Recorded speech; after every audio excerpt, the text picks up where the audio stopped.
ಎಲ್ಲರಿಗೂ ನಮಸ್ಕಾರಗಳು. ನನ್ನ ಹೆಸರು ಶಕಿಲಾ ಬಾನು ಮಾಬುಸಾಬ್ ಮುಜಾವರ್. ನಾನು 9ನೇ ತರಗತಿಯಲ್ಲಿ ಓದುತ್ತಿದ್ದೇನೆ. ನಮ್ಮ ಶಾಲೆ ಹೆಸರು ಶ್ರೀ ಉಜ್ಜಯಿನಿ ಜಗದ್ಗುರು ಸಿದ್ದೇಶ್ವರ ಪ್ರೌಢಶಾಲೆ ವರೂರು. ಈಗ ನಾನು ಪೀನ ಮಸೂರದ ಎದುರುಗಡೆ ಒಂದು ವಸ್ತುವನ್ನು ಅನಂತ ದೂರದಲ್ಲಿ ಇರಿಸಿದಾಗ ಉಂಟಾಗುವ ಪ್ರತಿಬಿಂಬದ ಬಗ್ಗೆ ತಿಳಿಸಿಕೊಡುತ್ತಿದ್ದೇನೆ.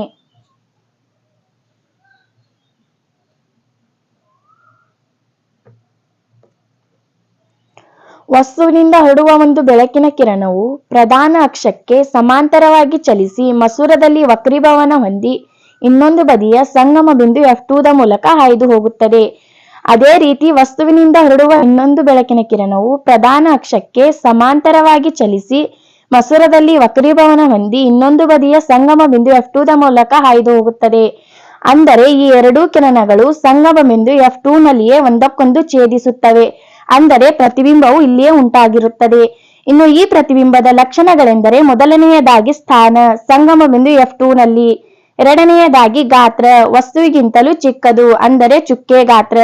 ಮೂರನೆಯದಾಗಿ ಸ್ವಭಾವ, ತಲೆ ಕೆಳಗಾಗಿದ್ದು ಸತ್ಯ ಪ್ರತಿಬಿಂಬವಾಗಿದೆ. ಅಂದರೆ ಈ ಪ್ರತಿಬಿಂಬವನ್ನು ಪರದೆಯ ಮೇಲೆ ಸೆರೆ ಹಿಡಿಯಬಹುದು.